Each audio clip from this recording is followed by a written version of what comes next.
The Immortal's undoing. The city was a cesspool of lost dreams and forgotten souls, a place where neon lights flickered over cracked sidewalks and the scent of rain mixed with gasoline and despair. Evelyn Bennett had long given up on expecting anything new from life. There was a time when she believed in grand possibilities, in sweeping love stories and whispered promises under the stars. But those days had faded like a well-worn page in an old book, leaving behind only the ink stains of disappointment. Now life was predictable, a routine of small comforts and carefully managed expectations. She had learned the hard way that excitement was often just a prelude to heartbreak, and she had no desire to relive that lesson. At 43, she had faced enough disappointments to fill an anthology. Years wasted on a marriage that drained more than it fulfilled, a career that had plateaued into monotony, and a string of almost relationships that never quite sparked the way she once foolishly believed they would. She had become a master of routine, of finding solace in small comforts, a strong cup of coffee, the rhythmic flipping of pages, the familiar weight of a whiskey glass in her hand at the end of a long day. The glitter of romance had dulled into something faded and brittle, a memory tucked away in a dusty corner of her mind. The notion of being swept off her feet had been buried beneath overdue rent notices, the aching loneliness of an empty apartment, and the endless parade of forgettable men who mistook politeness for an invitation. Love, as she once imagined it, was a fairy tale best left to younger, more foolish women. She had seen enough of the world to know that passion was fleeting, and that the only real, unwavering constants in life were the books that never failed her, the whiskey that burned pleasantly on the way down, and the quiet satisfaction of expecting nothing more than what she could provide for herself. But that was before she met him. It started on a bitterly cold evening, the kind where the air hung thick with the scent of damp pavement and the eerie glow of streetlights seemed to flicker in unseen patterns. Evelyn had just finished another long shift at the bookstore she managed, rubbing her temples as she locked up for the night. A low fog curled through the streets, muffling the distant sounds of laughter and muffled jazz drifting from hidden alleyways. The city's nightlife pulsed in the distance, a heartbeat of restless souls seeking something, anything, to stave off the creeping loneliness. But she had no interest in it. The night held secrets, whispers of things unseen, shifting in the air like ghostly murmurs just beyond the edge of perception. The wind carried a chill that was more than just the cold. It felt watchful, as if unseen eyes lurked within the darkness. But for Evelyn, it was just another night. Just another solitary walk home through dimly lit streets where the darkness pressed close as if waiting for something, or someone, to break the stillness. Then she saw him, tall, impossibly still. A presence rather than a person, standing in the shadows of an alleyway where the darkness clung like a living thing. His piercing dark eyes locked onto her with unsettling intensity, reflecting the dim, flickering light like twin shards of polished obsidian. There was an unnatural grace in the way he stood, a quiet authority that made the night itself seem to hold its breath. The air around him was different, charged with something she couldn't quite place, something ancient and predatory. And yet, Evelyn did what she always did when faced with a man trying to unnerve her. She rolled her eyes, exhaled in irritation, and kept walking as though he were nothing more than an insignificant shadow. Most people pretend not to notice the monsters, he murmured, his voice rich as velvet. Evelyn sighed, pausing just enough to throw a glance over her shoulder. Monsters? Please. You're just another man lurking in the dark, hoping to scare a woman into a conversation. His lips curved into a smirk, something ancient lurking beneath it. Not quite. A normal woman would have run, but Evelyn was not a normal woman. Life had bled out the fear from her long ago. So instead, she arched a brow. Oh, let me guess. You're a vampire?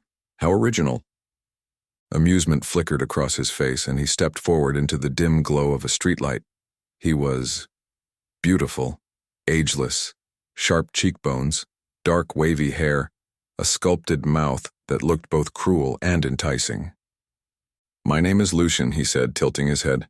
And yes, Evelyn, I am a vampire. She didn't flinch. She didn't gasp. She merely exhaled and crossed her arms, the flickering streetlight casting a faint glow over her unimpressed expression. "And?"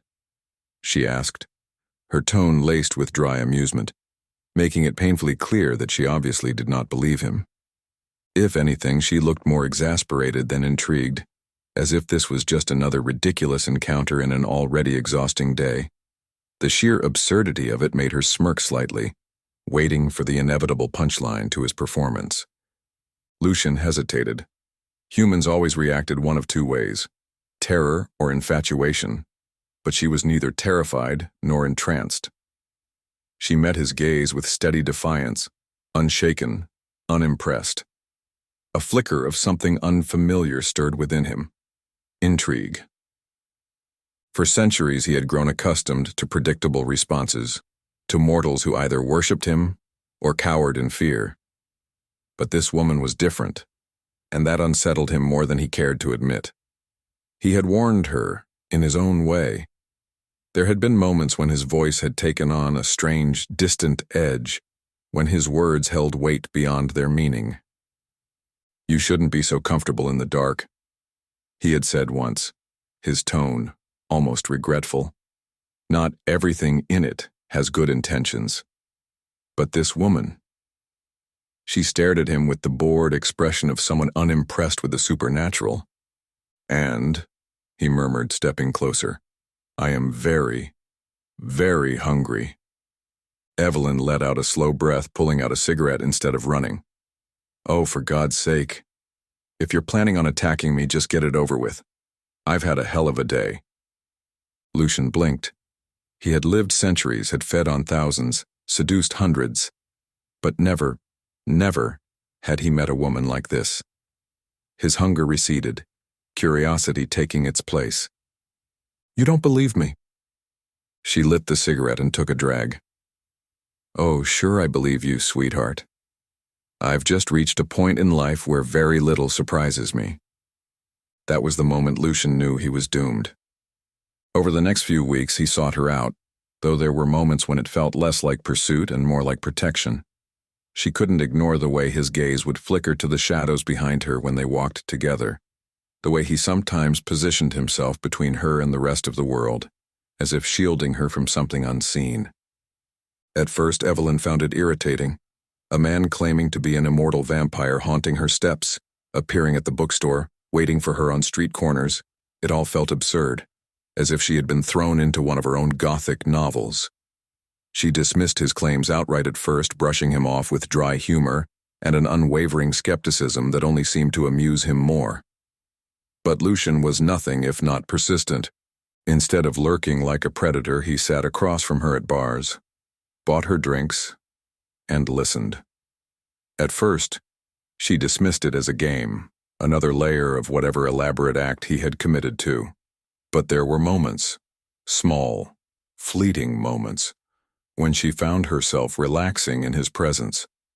When she caught herself leaning in, genuinely engaged in his stories, forgetting for a moment that she was supposed to remain unimpressed. She would never admit it aloud, but there was something about the way he watched her, as if she was the only person in the room that made her feel seen in a way she hadn't in years. He shared stories of distant pasts, of kings and wars, of cities long since crumbled into dust. At first, she assumed it was some elaborate act, a character he had committed to so deeply that even his confidence in the role was convincing. But then came the moments that unsettled her. The way he moved, too fluid, too silent. The way his skin never seemed to warm, no matter how many drinks they shared. The way he always seemed to know when someone was watching them, turning just in time to catch unseen eyes before they could linger too long. The true test came one evening when he casually asked if she'd like to see proof. Evelyn hesitated, caught between her ingrained skepticism and the nagging feeling that maybe, just maybe, there was something different about him. She had dismissed his words so many times before, rolled her eyes at his cryptic remarks, but now, standing beneath the glow of the bar's neon sign, she felt something unfamiliar, a sliver of curiosity she couldn't quite shake. "Proof?" she echoed, crossing her arms. And what exactly would that look like? If I show you, will you finally stop pretending I'm just another delusional man playing dress-up? He asked, a smirk playing at his lips. Evelyn had crossed her arms. Go on then. Impress me. He led her into the alley beside the bar where the dim city lights barely reached. Before she could roll her eyes again, he stepped back into the shadows. And then he was gone. Not walking away. Not slipping behind a corner. Simply gone. As if the night itself had swallowed him whole. Her breath caught in her throat, her heartbeat hammering in her chest. She turned, ready to call his bluff, only to find him suddenly standing behind her, close enough that she felt the cold whisper of his presence before she even saw him. Believe me now, he murmured. For the first time, Evelyn had no clever retort, no biting sarcasm. Just a quiet, unsettling understanding that she had stepped into something far beyond the realm of what she had believed possible. And yet, despite everything, she still wasn't afraid. He was fascinated by her wit, her bluntness, the way she refused to be charmed no matter how many times he tried. She did not swoon at the mention of immortality, nor did she gasp at tales of his power. Instead, she questioned him, challenged him, poked holes in his stories with the sharp skepticism of a woman who had seen too much to be easily fooled.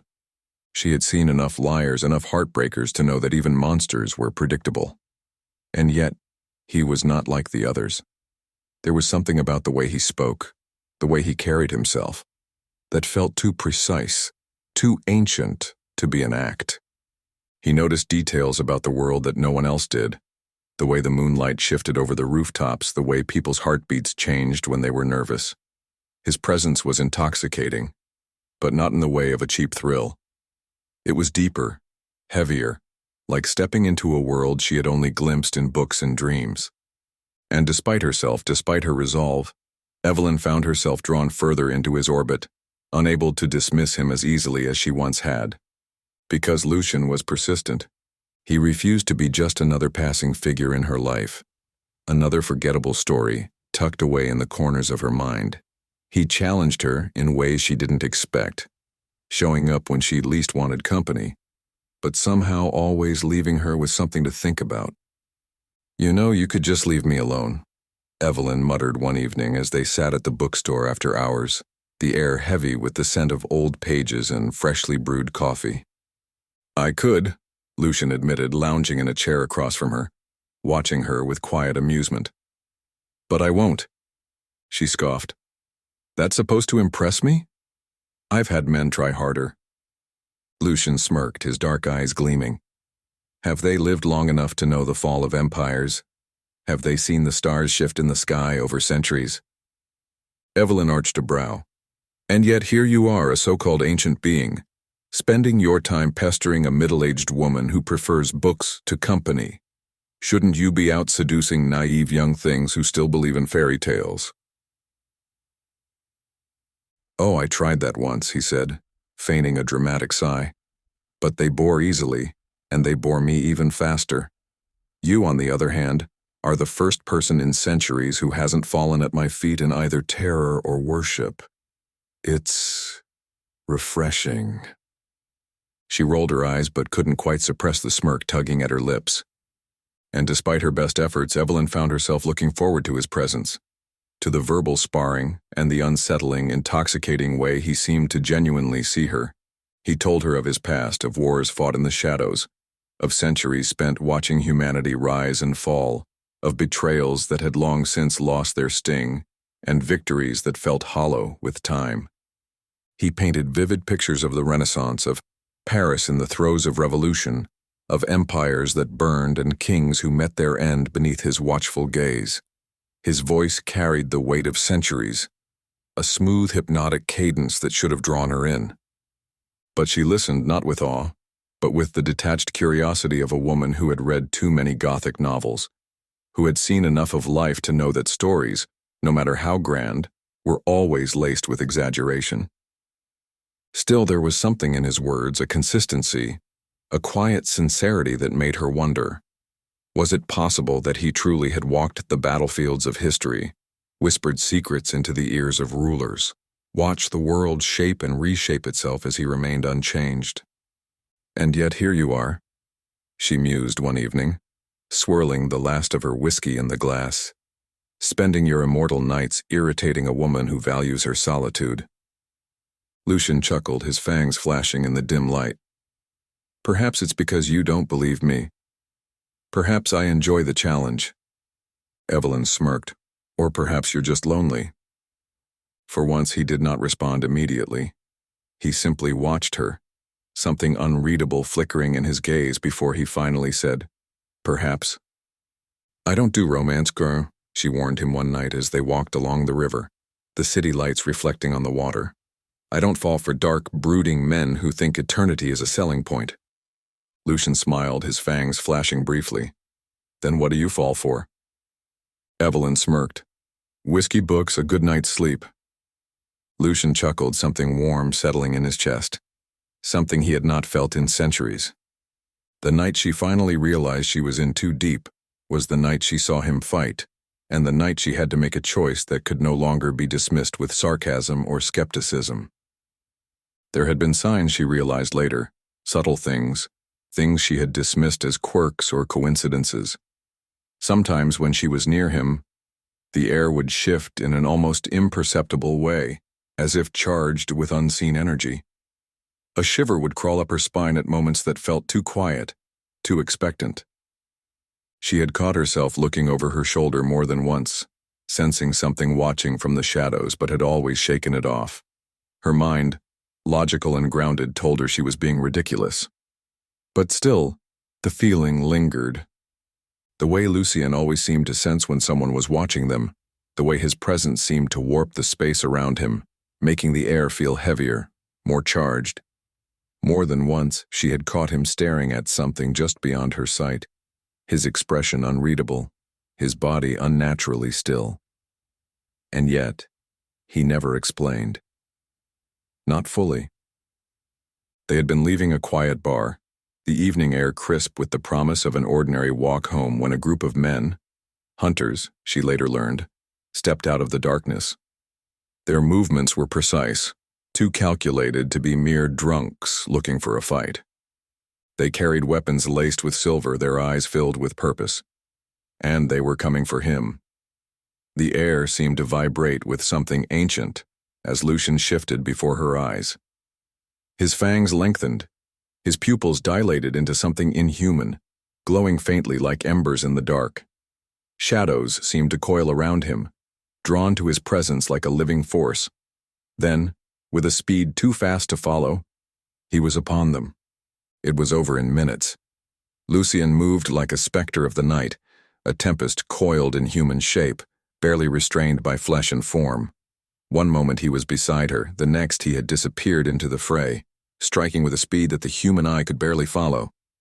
Blades gleamed, bodies collapsed, and the sickening scent of blood filled the air. But he wasn't unscathed. One of the hunter's blades found its mark, slicing into his shoulder. His hiss of pain was brief, but she heard it. Blood splattered the pavement, and she watched him, truly saw him in a way she never had before. Something beyond human, something powerful, a force of nature barely restrained. But before she could process it fully, a rough hand yanked her back, and she gasped. A hunter had her, his grip tight around her arm, a silver blade flashing near her throat. Lucian's growl reverberated through the alley, deep and primal, shaking the air with an unearthly force. It wasn't just a sound, it was a declaration, a force that made the air itself quiver. Evelyn felt it in her chest, a deep, guttural vibration that sent ice and fire racing down her spine. It should have terrified her, should have made her run, but instead, it rooted her in place, her breath catching as something dark and electric stirred within her. The sound was raw, ancient, and untamed, curling around her like a living thing, pressing against her ribs as if demanding to be acknowledged. It sent a chill skittering down her spine, but not out of fear, out of something else entirely. A dark thrill, an understanding that she was witnessing something beyond human, beyond legend. The air itself felt charged, as if the very night was recoiling from the force of his fury. He hesitated for the first time, his predatory instincts warring with his need to protect her. And yet when he turned to her, his breath ragged, his shirt torn and blood staining his skin, he was met not with fear, but with something else entirely: defiance. Because Evelyn had not stood idly by. She had reacted, grabbing a broken bottle from the ground and ramming it into the hunter's leg, forcing him to release her with a pained shout. She stumbled but didn't fall. Her hands shook, but she clenched them into fists, raising her chin as she met Lucian's gaze. She didn't scream. She didn't run. She stepped forward, her pulse pounding, but her hand steady, though she couldn't quite understand why. Logic dictated she should be terrified, should turn and flee from the chaos still thick in the air. But instead, something inside her burned, a defiance she hadn't known she possessed. The rush of adrenaline made her heart hammer against her ribs, but it wasn't just fear. It was something deeper, something raw. She surprised even herself as she met Lucian's gaze, unwavering, as if daring him to acknowledge the unspoken shift between them. Instead, she reached up and brushed a drop of blood from his cheek, the warmth of his skin unexpected beneath her fingers. It was an absurdly tender gesture given the carnage surrounding them, but it felt right. "You're a mess," she murmured. Lucian's entire body went still.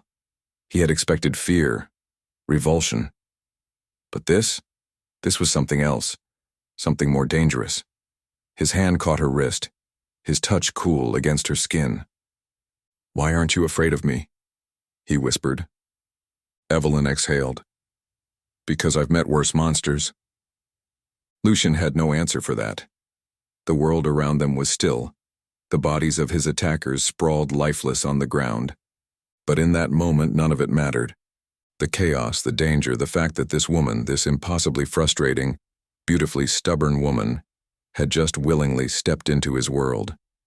He started to move, his lips lingering just a breath away from hers, the space between them charged with an unspoken longing. A war raged in his eyes, uncertainty, hunger, a fear she couldn't quite place. Was he afraid of rejection, or of something far deeper, something neither of them were ready to name? Evelyn felt her pulse quicken, her own hesitation mirroring his. Then, as if making a decision neither could take back, she closed the distance. The moment their lips met, the world around them melted away. It was slow, deliberate, a promise and a surrender all at once. The heat of her lips against his sent a shiver down his spine, an unexpected warmth that sank deep into the marrow of his being. Her fingers, hesitant at first, traced along the sharp line of his jaw before sliding into his dark hair, pulling him closer. The scent of her, a mix of whiskey, aged paper, and something uniquely Evelyn, intoxicated his senses in a way no blood ever had. He expected her to pull away, to mock him, to roll her eyes and dismiss him like she had from the start. But she didn't.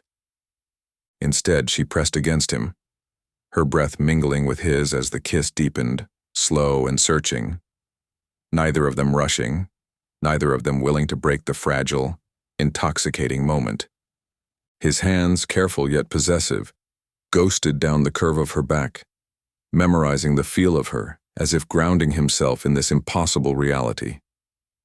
For the first time in centuries, Lucian felt something truly terrifying. Hope.